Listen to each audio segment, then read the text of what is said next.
Well, hi everybody, this is Steve, D9 Games. I wanted to do a video today. Part of this is a reflection of our game on Tuesday night. So we had awesome game night, an incredible battle. Jim did a great job as always, and I wanted to throw some of my ideas from that. It worked so smooth and so well for the number of foes that we were running. And I just wanted to throw some stuff out there. If you could pick up any little nuggets of gold that might help your game, that's what we're all about. So first thing is Necros. Jim allowed the group to find through a previous battle one of the teeth of the dragon, Necros. The sword was in the side of a dragon who evidently had been dead, but Necros was empowering this dragon almost in undead fashion. And the light bulb moment for Maximus, the group's scallywag, pulls the sword out of the side. All the undead collapse, the dragon collapses, turns to ash actually, and the sword is repelling Maximus. So he hands it over to Okran, and of course the sword likes Okran. Okran is attached to the sword, pretty excited, and we move forward. So Necros, the gamble of putting this powerful artifact, one of the teeth of the dragon, into the game, and then seeing the repercussions. Well, not too many days later, there's some type of evil that has been drawn into Albion, attracted to Necros, and follows the group to Hoden Bay from Coelen. Coelen, as you might know, is the Corrigan lands. Hoden Bay is one of the large Celt cities, and of course the group wanted to travel there to inquire about some of the powers of the sword and some of the other magical items that they collected. There was a pretty awesome shield, which the group's learning is an attack magnet. So if you're next to the shield bearer of this magic shield, the ranged attacks go to the shield.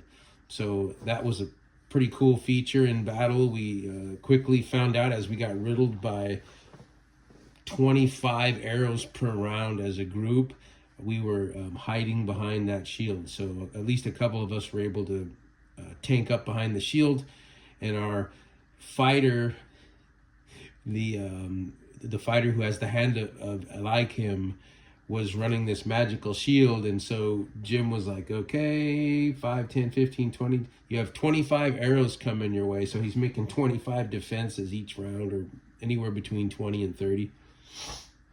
But he made the defenses for himself and anybody adjacent because of the attack magnet shield. So that was pretty awesome.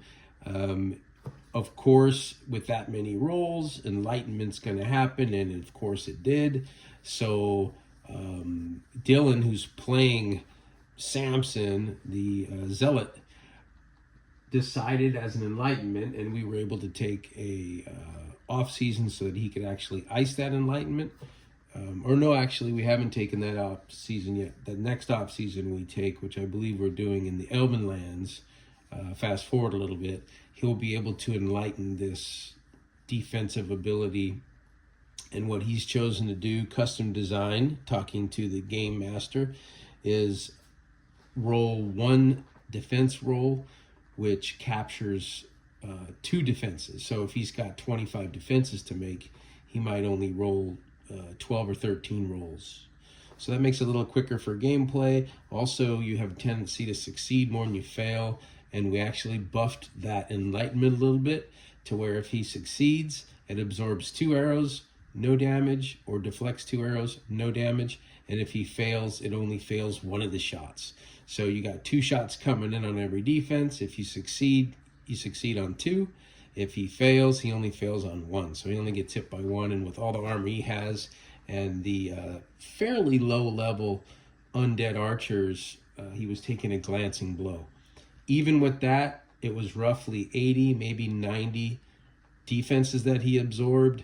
He actually went down. So he ended up with at least, I think he has 23, 24 hits or health points, a glancing blow on every failure. He was able to go down.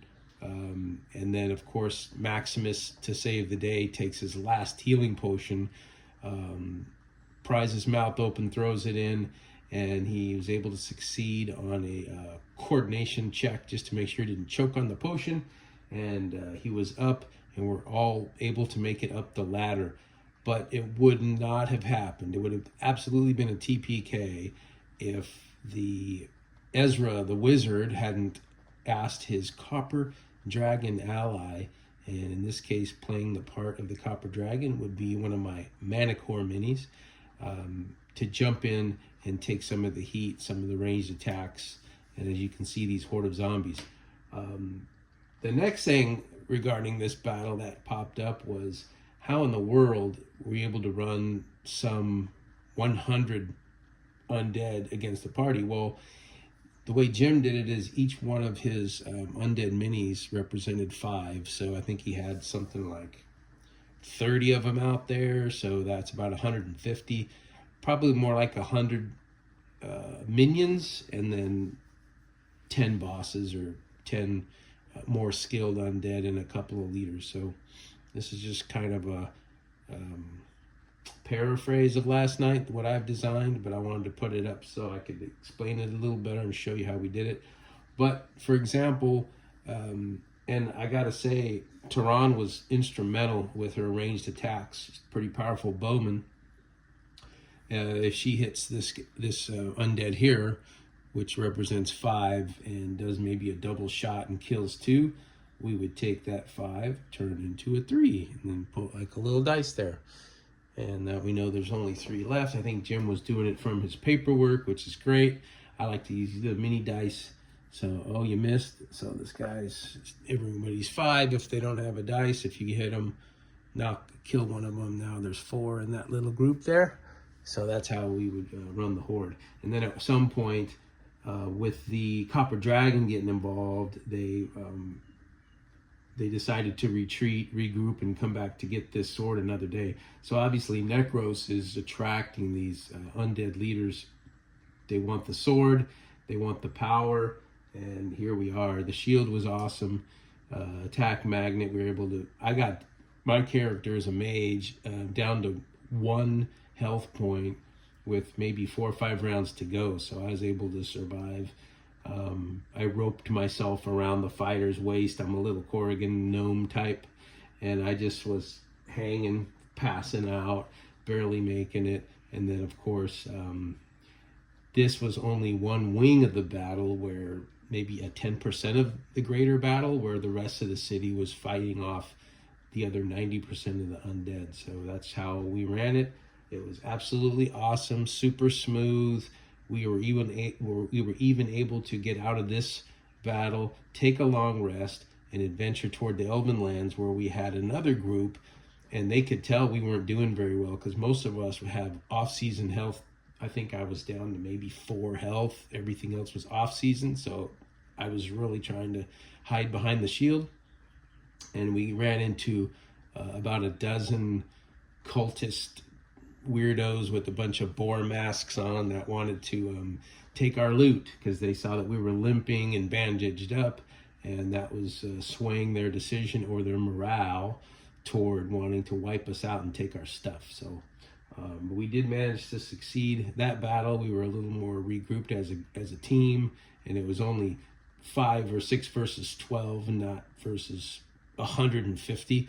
So we're able to get out of there alive. So the other thing, during the off season, Maximus, our scallywag, has been working with my character, who's Durblin the Corrigan, trying to get him a boomstick, which is as medieval as you could possibly imagine a gun being.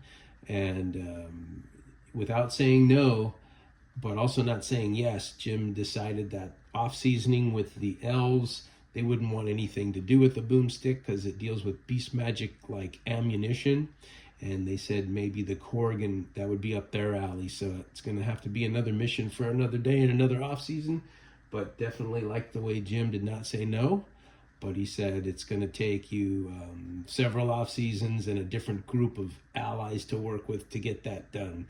So that's all I have for today. We had an awesome session Tuesday.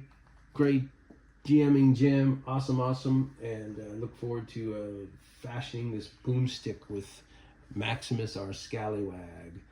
Until next time. Peace.